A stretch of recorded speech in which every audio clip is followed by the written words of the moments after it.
আপনি কি ভাবছেন দেশে ইসলাম আছে? ইসলাম আছে আপনার টুপিটা দাড়িতে ও মসজিদের ভিতরে। আপনি টিউনো অফিসে যান, টিউনো সাহেব ইসলাম বুঝেই না। ওসি সাহেবের কাছে যান, ওসি সাহেব ইসলাম বোঝে না। বলুন তো পাওয়ার কি টিউনুর বেশি না মসজিদের ইমাম সাহেবের বেশি? ওসি সাহেবের পাওয়ার বেশি না আমার পাওয়ার বেশি? তো যার পাওয়ার বেশি হে ইসলামই বোঝে না, হে রাসূলের জীবনের লক্ষ্য জানি না, হে নিজে ইসলাম বোঝে না। একজন মন্ত্রীর পাওয়ার বেশি নাকি একজন মাদ্রাসার প্রিন্সিপালের পাওয়ার বেশি? ওই মন্ত্রী কি রাসূলের জীবনের লক্ষ্য শুনেছে কোনোদিন? জানে কিছু? ওর কাছে ইসলাম আছে? সচিবালয় ইসলাম নাই, বঙ্গভবনে নাই, গণভবনে নাই, আদালতে নাই। বঙ্গভবন আপনার হাইকোর্ট, সুপ্রিম কোর্ট কোনো জায়গায় নাই। অর্থনীতিতে ইসলাম নাই, সমাজনীতিতে নাই, রাজনীতিতে নাই, শিক্ষানীতিতে নাই। ইসলাম আছে শুধু মসজিদে আর মাদ্রাসায়। যদি ওটুকু ইসলাম দেখে আপনি মনে করেন বাংলাদেশে ইসলাম আছে, আপনি ব্যাককল, আপনি বেকুফ। আমার বন্ধু, হাতির লেজের নাম হাতি নয়। যদি কোথাও একটা হাতির লেজ পড়ে থাকে আর আপনি মনে করেন এখানে পুরা হাতিটাই আছে, তাহলে আপনি হাতির দেহ সম্পর্কে বেখবর মানুষ। হাতির বডির তুলনায় হাতির লেজ কত ভাগের এক ভাগ?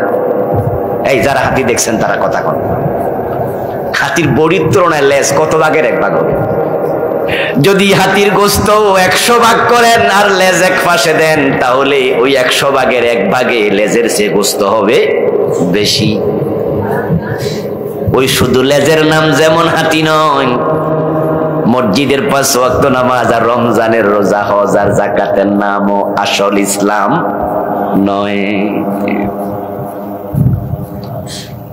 আসল ইসলাম হলো জীবন ব্যাপী। আল্লাহ তাআলা পবিত্র কোরআন মাজিদে বলছেন, উদখুলু ফিস সিলমি কাফা। যে ইসলাম আমি তোমাদের দিয়েছি, ইসলামে তোমরা পরিপূর্ণ প্রবেশ করো। আল্লাহ তাআলা বলেছেন, আল ইয়াউমা আকমালতু লাকুম দীনাকুম। আমি তোমাদের দিন, তোমাদের ধর্ম ইসলামকে পরিপূর্ণ করেছি।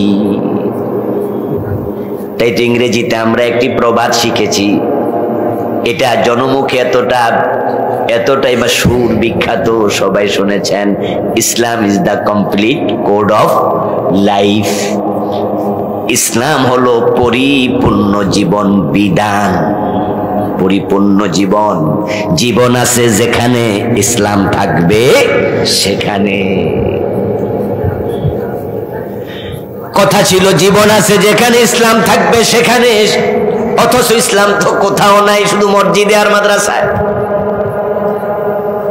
আমরা যখন মসজিদে ঢুকি তখন ডান পা দিয়ে ঢুকি, বাম পা দিয়ে বের হই। আল্লাহু আকবার বলে নামাজ শুরু করি, সালাম ফিরিয়ে ফিরাই শেষ করি।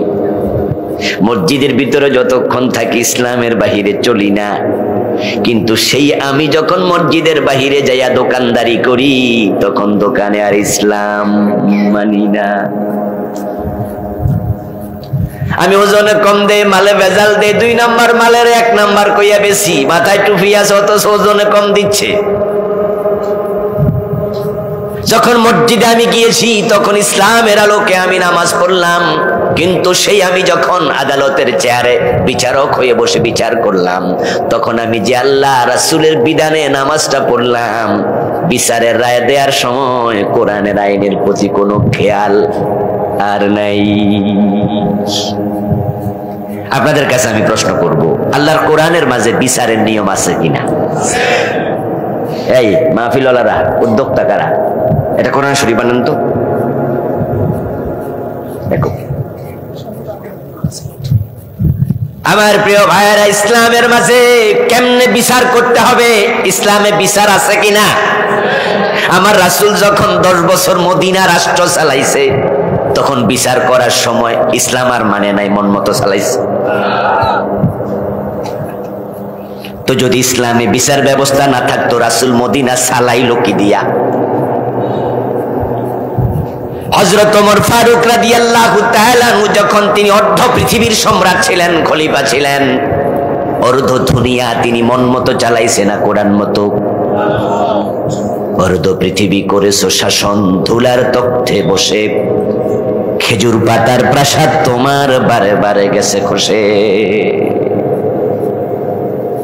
হযরত ওমর যদি অর্ধ পৃথিবী কোরআন দিয়ে চালাতে পারে, তাহলে কেমনে দেশ চালায়, সমাজ চালায়, আদালত চালায়? সব বিধান আল্লাহর কোরআনে আছে কিনা?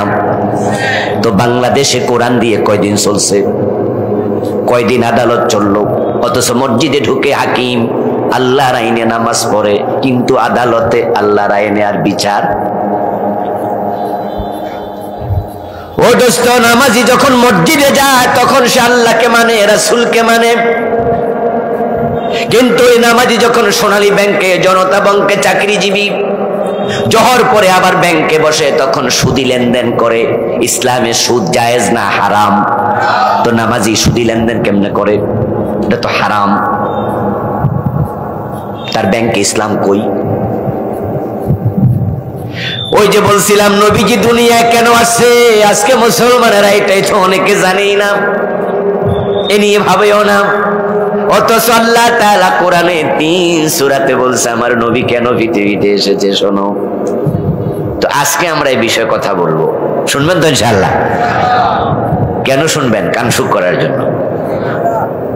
এটা শুনে আপনি ভাববেন যে তাহলে তো রাসূলের জীবনের লক্ষ্য যেটা, আমি উম্মত, আমার জীবনের লক্ষ্য হবে সেটা।